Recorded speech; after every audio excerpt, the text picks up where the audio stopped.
Et de retour sur cette convention de l'Anacofi avec Laetitia Baldeschi. Bonjour Laetitia. Bonjour. Merci beaucoup de votre présence. Alors vous êtes directrice de la stratégie chez CPRAM et on va parler de la Chine. On va parler d'un marché qui est important aujourd'hui avec l'attitude de la Chine face au conflit qu'on a aujourd'hui en Ukraine. Quelle est la perception que vous avez ? Effectivement, on a regardé avec attention comment réagissait la Chine dans ce nouvel environnement. Évidemment, les Chinois ont un accord de principe avec les Russes et on sent bien qu'il y a une volonté de garder ce lien privilégié. Oui. Mais d'un autre côté, on a vraiment le sentiment que la Chine essaye de ne pas se mêler directement de ce conflit. Et on a une communication qui est finalement très ambiguë de la Chine, avec une condamnation sans condamner et des communications, effectivement, notamment par rapport à l'aide pouvant être apportée à la Russie, qui est très très particulière et très perturbante, je dirais. C'est pas clair du coup ce qui se passe ? Pas vraiment. On a le sentiment que pour la Chine, ce qu'il se passe est finalement pas quelque chose qu'elle aurait souhaité à ce moment-là de son calendrier. Et la Chine est très centrée sur elle-même. Et aujourd'hui en Chine, on a beaucoup de soucis.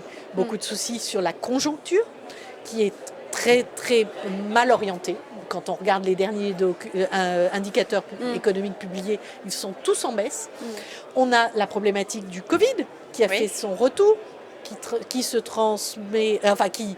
traduit dans ce pays immense par des confinements à répétition sur des zones de plus en plus importantes. Donc, des impacts. Actuellement, c'est Shanghai.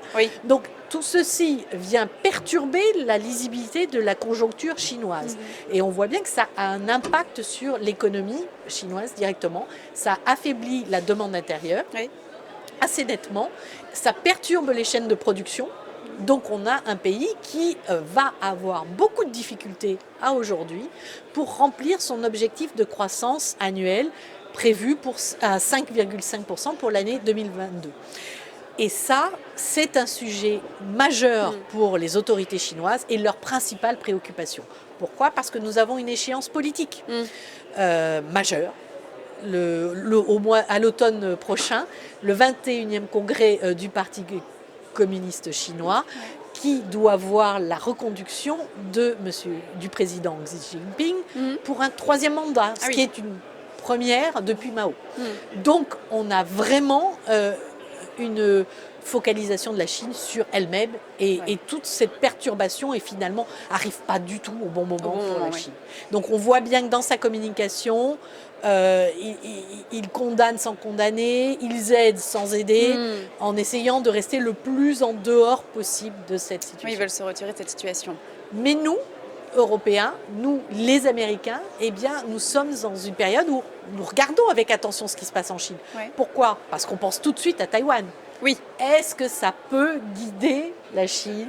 Et tout au début du déclenchement du conflit ukrainien, beaucoup d'inquiétudes se sont manifestées à ce sujet.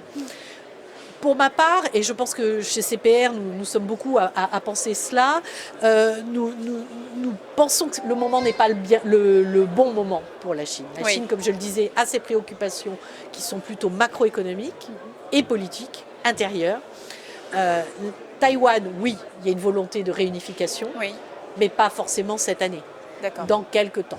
Je pense que la Chine est en train de regarder ce qu'il se passe actuellement sur le conflit ukrainien pour pouvoir nourrir sa réflexion et sa préparation pour son propre dessein qui est de récupérer Taïwan et ne faire qu'une seule Chine. Et ça viendra à mon avis, dans quelques années, mais pas tout de suite. Et concrètement, justement, face à cette situation qui est très complexe, comment on va diversifier son patrimoine, son portefeuille ? Alors, il est vrai qu'aujourd'hui, il est très compliqué de lire les marchés. On le voit au quotidien, on a plusieurs phénomènes qui sont contradictoires et qui nous obligent à être très réactifs dans nos portefeuilles de gestion diversifiée. Mais c'est justement le propre de cette gestion diversifiée, c'est de pouvoir aller sur plusieurs classes d'actifs et accompagner les différents mouvements. Donc actuellement, à travers nos fonds de gestion diversifiée que sont la gamme croissance, eh bien, nous essayons de réorienter nos portefeuilles de façon à mieux accompagner la période actuelle. C'est vrai que nous avons beaucoup profité de la montée des prix des matières premières par le biais d'une position diversifiante qui nous a permis d'amortir, si je peux m'exprimer ainsi, le choc de la crise sur ces portefeuilles de la gamme croissance. Et nous avons beaucoup réduit notre exposition aux classes d'actifs risqués. Bien évidemment, aujourd'hui, dans une période de normalisation monétaire accélérée face à une inflation qui est de plus en plus forte, et bien, qui se traduit donc par une remontée des taux d'intérêt, il convient d'être un peu plus prudent sur les classes d'actifs plus risquées, notamment les classes actions. Et puis, sur je dirais que dans une vision plus géographique de notre portefeuille, on s'aperçoit que les marchés américains sont souvent beaucoup plus résilients. Et nous avons, alors que nous étions très positionnés sur les actions européennes, parce qu'il nous semblait que la conjoncture avant cette crise ukrainienne était plutôt réunissait beaucoup d'arguments en faveur de cette classe d'actifs européenne, eh bien nous avons réduit cette exposition au marché actions européen pour revenir vers les US. Plutôt pour en fait mécaniquement retrouver un peu plus de poids sur les États-Unis. Quant à la Chine, ce n'est qu'une je dirais une solution d'investissement très diversifiante et de très faible ampleur, de façon à essayer de profiter des mesures de soutien que nous attendons de l'État chinois pour favoriser l'objectif de croissance interne. Eh bien, merci pour l'ensemble de ces précisions. Ça nous a ouvert les yeux sur le monde, sur l'économie et sur la situation qui se passe aujourd'hui. Merci beaucoup, Laetitia. Merci à vous.